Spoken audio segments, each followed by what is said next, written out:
ಇದು ಬೇಸ್ನೆಸ್ ಕೆಲಸ ಟ್ರಾನ್ಸ್ಫರ್ ಮಾಡಿದರೆ ನಮ್ಗೆ ವಿಶ್ವಾಸ ಇಲ್ಲ.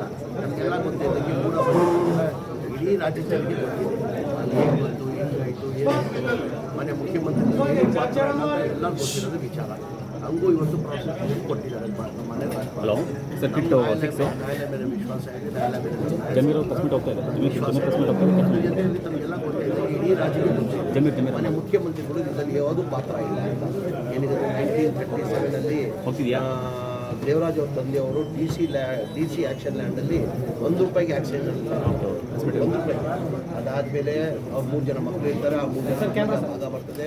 ಆ ಭಾಗದಲ್ಲಿ ಒಬ್ಬ ದೇವರಾಜ್ ಅಂತ ಹೇಳ್ಬಿಟ್ಟು ಅವ್ರ ಮಗ 3 ಮಕ್ಕಳಲ್ಲಿ ಒಬ್ಬರು ದೇವರಾಜ್ ಅಂತ ಅವ್ರ ಪಾಲಿಗೆ ಇದು ಬರ್ತದೆ. 3 ಎಕರೆ 16 ಗುಂಟೆ ಜಲವಾಗಿ 3 ಎಕರೆ 16 ಗುಂಟೆ ದೇವರಾಜ್ ಪಾಲಿಗೆ ಬರ್ತದೆ. ದೇವರಾಜ್ ಅವ್ರು ಏನು ಮಾಡ್ತಾರೆ 2004 ಮುಖ್ಯಮಂತ್ರಿ ಬಾಮೈದ ಮಲ್ಲಿಕಾರ್ಜುನ ಅಂತ ಇರ್ತಾರೆ, ಅವ್ರನ್ನ ಮಾಡ್ತಾರೆ.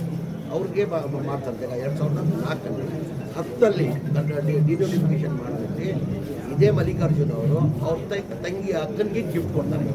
ಇದೇ ಮನೆ ಮುಖ್ಯಮಂತ್ರಿ ಧರ್ಮಪತ್ನಿ ಅವ್ರನ್ನ ಅವ್ರ ಅಕ್ಕನ್ನ ಗಿಫ್ಟ್ ಕೊಡ್ತಾರೆ.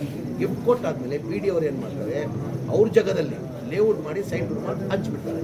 ಭಾಳಷ್ಟು ಪತ್ರ ಬರೀತಾರೆ, ಈ ಥರ ನಮ್ಮ ಪರಿಹಾರ ಕೊಟ್ಟಿಲ್ಲ, ರೇಟ್ ಕೊಟ್ಟಿಲ್ಲ, ನೀವು ನಮ್ಮ ಪರಿಹಾರ ಕೊಡಿ ಅಂತ ಪತ್ರ ಬರ್ದಾದ್ಮೇಲೆ 2021ರಲ್ಲಿ ಮನೆಯ ಮುಖ್ಯಮಂತ್ರಿ ಬಸವರಾಜ ಬೊಮ್ಮಾಯಿಯವರು ಇರ್ತಾರೆ.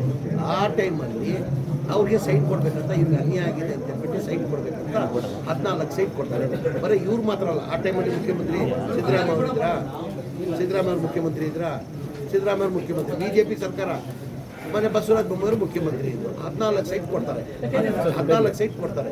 14 ಸೈಟ್ ಕೊಟ್ಟಾದ್ಮೇಲೆ ಇವ್ರು ಮಾತ್ರ 14 ಸೈಟ್ ಇಲ್ಲ, ಇವ್ರಿಗೆ ಮಾತ್ರ 125 ಜನಕ್ಕೆ ಕೊಡ್ತಾರೆ. ಆ ಥರ 125 ಜನಕ್ಕೆ ಕೊಡೋದು, ಒಬ್ರಿಗೆ ಮಾತ್ರ ಅಲ್ಲ, 125 ಜನಕ್ಕೆ ಅಂತ ಸೈಟ್ ಕೊಡ್ತಾರೆ.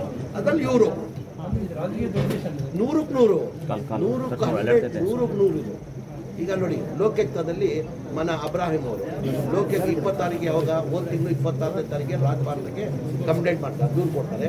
ಅದೇ ಅವತ್ತು ಸೇಮ್ ಡೇ ನೋಟಿಸ್ ಮಾಡ್ತಾರೆ ಮನೆ ಮುಖ್ಯಮಂತ್ರಿಗೆ. ಈಗ ಅಟ್ಲೀಸ್ಟ್ ಯಾರನ್ನ ಒಂದು ದೂರು ಕೊಟ್ಟರೆ ಅಟ್ಲೀಸ್ಟ್ ನೋಡ್ಬೇಕು ತಾನೆ, ಸೌಜನ್ಯಕ್ಕೆ ನೋಡಬೇಕು. ಏನೂ ನೋಡಿಲ್ಲ. 26ನೇ ತಾರೀಕಿಗೆ ಇಬ್ರಾಹಿಂ ಅವ್ರು ದೂರು ಕೊಡ್ತಾರೆ, ಇಮಿಡಿಯೇಟ್ ಅವತ್ತೇ ಸಂಜೆ ಅವ್ರನ್ನ ನೋಟಿಸ್ ಕೊಡ್ತಾರೆ. ಅದ್ರ ಜೊತೆಯಲ್ಲಿ ಅದಕ್ಕಿಂತ 15 ದಿನ ಹಿಂದೆ ಅದೇ ಇಬ್ರಾಹಿಂ ಅವರು ಮೈಸೂರಲ್ಲಿ ಲೋಕಾಯುಕ್ತದಲ್ಲೇ ಕಂಪ್ಲೇಂಟ್ ಮಾಡ್ತಾರೆ. ಇನ್ನು FIR ಆಗಲಿಲ್ಲ, ಅದು FIR ಆಗಲಿಲ್ಲ. ರಾಜ್ಪಾಲರು ಪೊಲಿಟಿಕಲ್ ಪ್ರೆಷರ್ ಅವ್ರಿಗೆ, ಈ ಪೊಲಿಟಿಕಲ್ ಪ್ರೆಷರ್ನ ರಾಜ್ಪಾಲರು ಅವ್ರಿಗೂ ಗೊತ್ತಿದೆ ಸತ್ಯ. ರಾಜ್ಪಾಲರಿಗೂ ಸತ್ಯ ಗೊತ್ತಿಲ್ಲ ಅಂತೆಲ್ಲ ಅವ್ರಿಗೂ ಗೊತ್ತಿದೆ ಇದ್ರಲ್ಲಿ ಏನೂ ಇಲ್ಲ ಅಂತ. ಇವರು ಪೊಲಿಟಿಕಲ್ ಪ್ರೆಷರ್ ಮೇಲೆ ಈಗ ಪಾದಯಾತ್ರೆ ಹೋಗೋರು BJP ಅವರು 10 ದಿನ ಪಾದಯಾತ್ರೆ ಮಾಡಿದ್ದಾರೆ. 10 ದಿನ ಆಗಿ ಏನೂ ಆಗಲಿಲ್ಲ ಅಂದರೆ ಏನಾಗ್ತದೆ, ಇವ್ರು ಕೆಟ್ಟ ಹೆಸರು ಬರ್ತದೆ ಅಂತ ಪ್ರೆಷರ್ ಮೇಲೇ ಕೊಟ್ಟಿರೋದು. ನಮಗೆ ನ್ಯಾಯಾಲಯ ಬಗ್ಗೆ ವಿಶ್ವಾಸ ಇದೆ. 100ಕ್ಕೆ 100 ನ್ಯಾಯದಲ್ಲಿ ನಮ್ಗೆ ನ್ಯಾಯ ಸಿಗ್ತದೆ.